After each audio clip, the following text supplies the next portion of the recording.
बिस्मिल्लाहिर्रहमानिर्रहीम। अस्सलाम वालेकुम। ऑस्ट्रेलिया में पीआर अब खत्म हो गई है, परमानेंट रेजिडेंसी अब नहीं मिल रही। ऑस्ट्रेलिया में आने का फायदा नहीं है।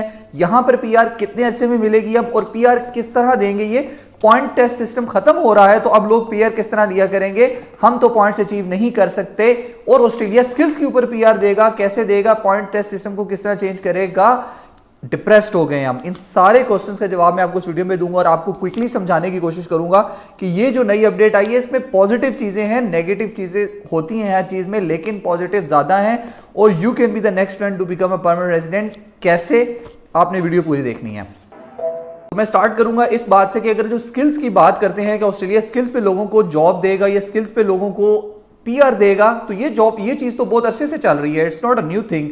ऑस्ट्रेलिया में, तस्मानिया में, अगर आप अपने ऑक्यूपेशन से रेलेवेंट जॉब करते हैं या क्लोजली रेलेवेंट जॉब करते हैं या उसको आप अचीव करने की कोशिश भी करते हैं, उससे रिलेटेड जॉब कर रहे होते हैं, तो आपको फिर भी तस्मानिया 190 डायरेक्ट परमानेंट रेजिडेंसी दे रहा था। जी हाँ, क्विकली चलते हैं कि गवर्नमेंट ने क्या कहा। गवर्नमेंट ने इस पॉइंट में जो गवर्नमेंट ने एक्सप्लेन किया, मैंने बताया था कि मैं सारे पॉइंट एक्सप्लेन करूंगा कि गवर्नमेंट क्या कहना चाह रही है।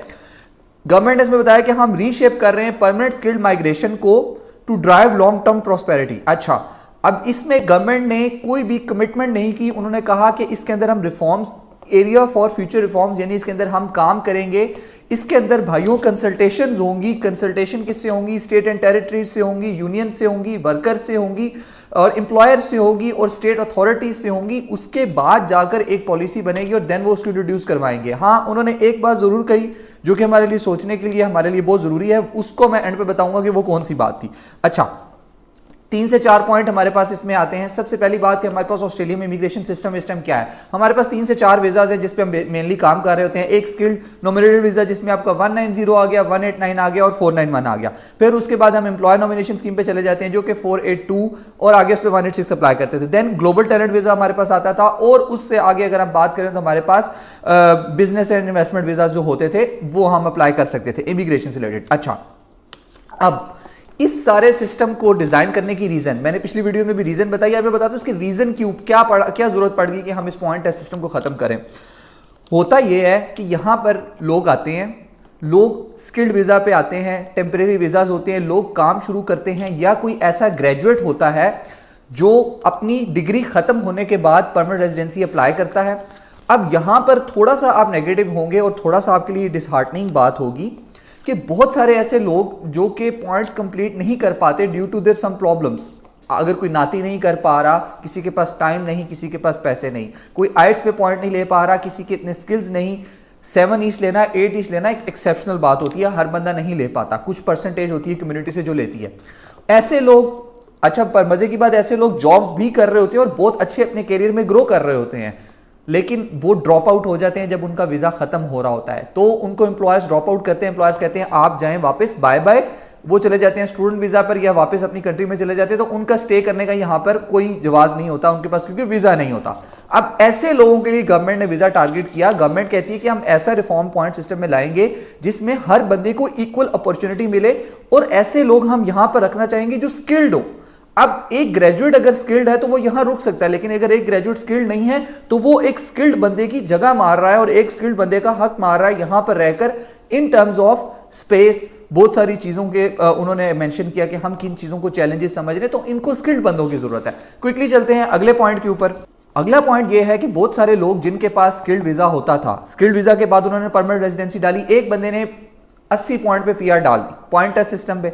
एक बंदा है जिसके पास जॉब भी है, वो जॉब भी कर रहा है, लेकिन उसके 80 पॉइंट नहीं बन पा रहे, उसके बन के 75 पॉइंट या 80 पॉइंट से ज्यादा वाला बंदा भी बैठा हुआ था, वो भी अपनी नॉमिनेशन का वेट कर रहा था। अब 100 पॉइंट वाले को नॉमिनेशन का इनवाइट आ जाएगा, लेकिन वो 80 या वो 75 वाला जो अपनी फील्ड की जॉब कर रहा होगा उसको नहीं आएगा। तो इन शॉर्ट क्या हुआ कि वो 100 वाला हो सकता है अपनी नॉमिनेशन लेने के बाद कोई अनस्किल्ड काम करना शुरू कर दे, यहां पे रहना शुरू कर दे, उसका हक है, उसने यहां पे टाइम स्पेंड किया, वो करे, ये बुरी बात नहीं है। लेकिन वो जो स्किल काम कर रहा था, जिसकी जरूरत थी कंपनी को, जिसपे कंपनी ने इन्वेस्ट किए थे थाउजेंड्स ऑफ डॉलर, जिसपे कंपनी ने पैसा इन्वेस्ट करके जिसे यहाँ पे रोका, ट्रेन किया, वो जाया हो गया, वो स्किल खत्म हुआ और वो कंपनी ने बंदा लूज कर दिया। अब यहां पर हमारे पास क्या ऑप्शन आते थे कि हमारा जैसे ही वीजा खत्म हो रहा होता था, वर्किंग वीजा स्किल, हम या तो एम्प्लॉयर के पास जाते थे कि भाई मुझे नॉमिनेशन दे दो, मुझे तुम 491 तो मेरे पास नहीं है, तुम मुझे 482 के लिए स्पॉन्सर कर दो, या प्लीज मुझे किसी तरह यहां रोक लो। अब एम्प्लॉयर रेजिस्ट करता था, एम्प्लॉयर जो है वो नहीं इस चीज पे एग्री होता था। रीजन क्या थी? अपफ्रंट कॉस्ट थी उसकी $7200 आपको LMT टेस्टिंग करनी पड़ती थी, लेबर मार्केट टेस्टिंग के लिए आपको एडवर्टाइज करना पड़ता था।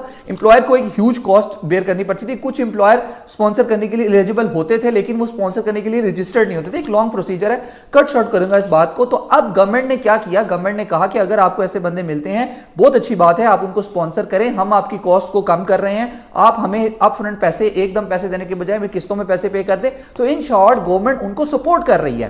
गवर्नमेंट कह रही है बंदा यहां पे हायर करें। सेकंड गवर्नमेंट ने यहां पे क्या बेहतरीन चीज की? उन्होंने कहा कि 482 से 186 पे जाने के लिए पहले 3 साल का टाइम होता था और कोई क्लियर पाथवे नहीं था। गवर्नमेंट ने कहा कि हम आपको 2 साल का टाइम 3 साल से रिड्यूस करके 2 इयर्स का दे रहे हैं। उसके बाद हमने लिस्ट कम कर दी है, अब ज्यादा लोग उसके लिए एलिजिबल होंगे पीआर अप्लाई करने के लिए। थर्डली होता था कि आप एम्प्लॉयर के पास 3 साल बाद एक्सपीरियंस होने के बाद जाते थे, उनकी मिन्नतें करते थे कि हमें हमारी पीआर अप्लाई कर दें, क्योंकि एम्प्लॉयर के हाथ में होता था पहले, और उसकी वजह से बहुत सारे वर्कर्स एक्सप्लॉइट होते थे, उनके साथ ज्यादतियां होती थी, उन्हें कम पे किया जाता था ये लालच देके। गवर्नमेंट ने कहा हम इस चीज को भी खत्म कर रहे हैं, अब आप एम्प्लॉयर टू एम्प्लॉयर मूव कर सकते हैं।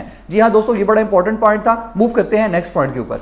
जी हाँ दोस्तों, तो नेक्स्ट पॉइंट था कि एरिया फॉर फ्यूचर रिफॉर्म्स के पॉइंट्स टेस्ट सिस्टम को अपडेट करने के लिए, उनको नया सिस्टम लाने के लिए उन्होंने क्या कहा? उन्होंने कहा ऑस्ट्रेलियन नेशनल यूनिवर्सिटी को हमने ये रिसर्च दी कि आप हमें बताएं कौन से फैक्टर्स ऐसे हैं जो कि हम इसको कंसिडर कर सकते हैं माइग्रेंट्स के लिए।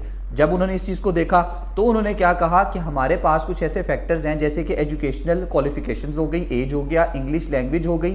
थर्डली उसके बाद उन्होंने कहा कि आपकी ऑफशोर और ऑनशोर एक्सपीरियंस को भी हम कंसिडर कर सकते हैं इसमें। देन उन्होंने जो बड़ी इंटरेस्टिंग बात उसमें ये की कि आपके स्पाउसेज यानी आपकी वाइफ, हस्बैंड वाइफ जो भी है, उनका एक्सपीरियंस, उनकी कंट्रीब्यूशन क्या है इकोनॉमी में, कुछ फैक्टर्स वो उन्होंने कंसिडर किए। अच्छा, अब यहां पर उन्होंने कहा कि ये बहुत सारे ऐसे फैक्टर्स हैं जिनको हम मिस भी कर सकते हैं। तो यहां पर उन्होंने ये कहा कि हम एज को भी देख रहे हैं। एज उन्होंने इंपॉर्टेंटली मेंशन किया कि एक बंदा अगर 45 साल का और उसके पास ज़्यादा एक्सपीरियंस है, जब वो यहाँ पर आएगा तो एक अच्छे सैलरी पैकेज पे स्टार्ट करेगा, गवर्नमेंट को ज़्यादा टैक्स जाएगा और वो बंदा एक बेटर इनोवेशन और यहाँ पर एक अच्छी कंट्रीब्यूशन देगा हमारे नेशनल इंटरेस्ट के अंदर, हमारी कंपनीज के अंदर काम करके हमारी इकोनॉमी में। एक बंदा जो कि 30 साल की एज पे मूव होता है यहाँ पर, उसके पास कम एक्सपीरियंस है, वो कम सैलरी लेगा लेकिन उसकी कॉन्ट्रीब्यूशन भी कम होंगी। तो ये सारी बातें उन्होंने उस पॉइंट में इंक्लूड की। अच्छा, अब इसके अगर हम इसको देखें ओवरऑल चीज़ को कि यार ये हमारे ऊपर कैसे इंपैक्ट करता है, तो इसमें बहुत सारी ऐसी चीज़ें हैं जो कि हमारे लिए नेगेटिव हमारे ऊपर जो है वो असर रखेंगी। लेकिन उसमें उन्होंने जो बहुत मज़े की बात की वो ये की कि ग्रेजुएट्स, स्पेशली ग्रेजुएट्स को मेंशन किया कि स्किल्ड ग्रेजुएट्स अगर हैं तो उनके लिए फास्टर एंड क्विकर पाथवेज होंगे अदर देन दैट कि अगर वो अनस्किल्ड जॉब कर रहे हैं। अनस्किल्ड वालों के लिए कम पाथवेज होंगे, उन्हें वापस जाने पे फोर्स किया जाएगा।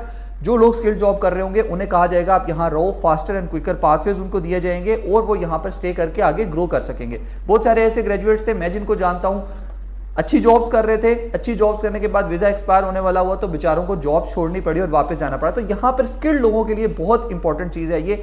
अब मैं बात करूंगा कि गवर्नमेंट ने क्या कहा कि हम इसको इंप्लीमेंट कब करेंगे। गवर्नमेंट ने कहा इसके ऊपर रिसर्च चल रही है, हम इस डिटेल रिसर्च को बाय द एंड ऑफ 2023 यानी उम्मीद है कि क्रिसमस से पहले हम ये रिसर्च पब्लिश करेंगे और इमिग्रेशन की वेबसाइट पे ये रिसर्च आ जाएगी। देन उससे आगे फॉलोइंग नेक्स्ट ईयर आफ्टर छुट्टियों में जब वापस आएंगे तो इस पर कॉन्टिन्यूस डिबेट चलेगी, आपस में जो है वो उसकी कंसल्टेशंस होंगी डिफरेंट पार्टीज के साथ और देन उसको इंप्लीमेंट करने के बारे में सोचेंगे।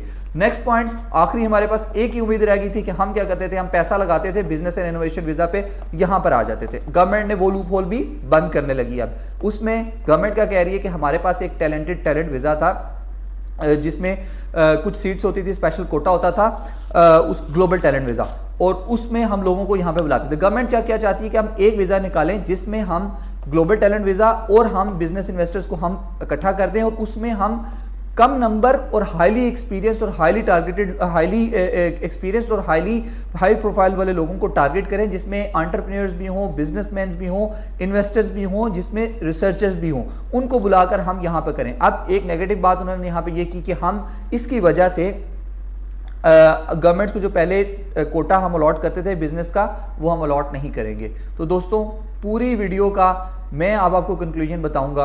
हाँ दोस्तों, इस पूरे वीडियो का कंक्लूजन ये है कि अभी ऑस्ट्रेलिया प्लान कर रहा है, एनालिसिस कर रहा है, रिपोर्ट्स पब्लिश कर रहा है, डिफरेंट पार्टी से सजेशंस लेंगे, एडवाइसेस लेंगे, उसके बाद जाकर कोई चीज़ अनाउंस होगी। तो it will take little bit of time, but आपके लिए just a heads up guys, skilled लोग, ये उनके लिए बहुत गुड न्यूज़ है, खुश हो जाएं। पूरी दुनिया से स्किल्ड लोग आप ऑस्ट्रेलिया आ सकेंगे, आपके लिए डिफरेंट पाथवेज ओपन होंगे, डिफरेंट वीज़ा कैटेगरीज ओपन होंगी।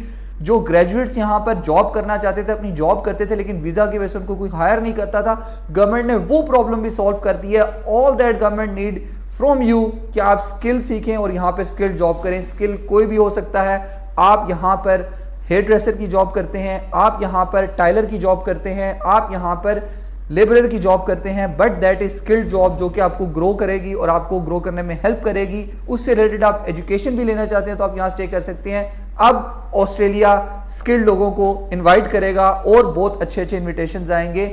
Government is working hard on that. इंशाल्लाह जल्द ये पॉलिसी आएगी। जब ये पॉलिसी आएगी तो उससे पहले अनाउंस किया जाएगा कि पुराना टेस्ट सिस्टम जितना भी था, पॉइंट टेस्ट सिस्टम, वो खत्म हो रहा है। ये वीडियो उन लोगों के लिए बहुत पॉजिटिव थी जो स्किल जॉब्स करते हैं, जिनके पास स्किल्स हैं, जिनके पास एक्सपीरियंस है, बट वो कुछ फैक्टर्स की वजह से ऑस्ट्रेलिया नहीं आ पाते थे जो कि उनको रोक देते थे। अब वो फैक्टर्स गवर्नमेंट बहुत हद तक कोशिश कर रही है कि वो फैक्टर्स खत्म कर दे। तो ऑस्ट्रेलिया का माइग्रेशन सिस्टम जितना भी कॉम्प्लेक्स था, अब गवर्नमेंट उसको आसान करने जा रही है। You could be the next one two become a permanent resident of Australia. जैसे ही पॉलिसीज आती हैं आप हमसे कॉन्टैक्ट कर सकते हैं, हम आपको उसमें हेल्प करेंगे। माइग्रेशन एंड एजुकेशन की कंपनी है, हम अपने क्लाइंट्स को हेल्प करते हैं, यहाँ सेटल होने में आपकी हेल्प कर सकेंगे। आप you could be the lucky one. अगर आपको ये वीडियो पसंद आई तो अपने दोस्तों के साथ लास्ट में शेयर कीजिएगा। Thank you for watching today.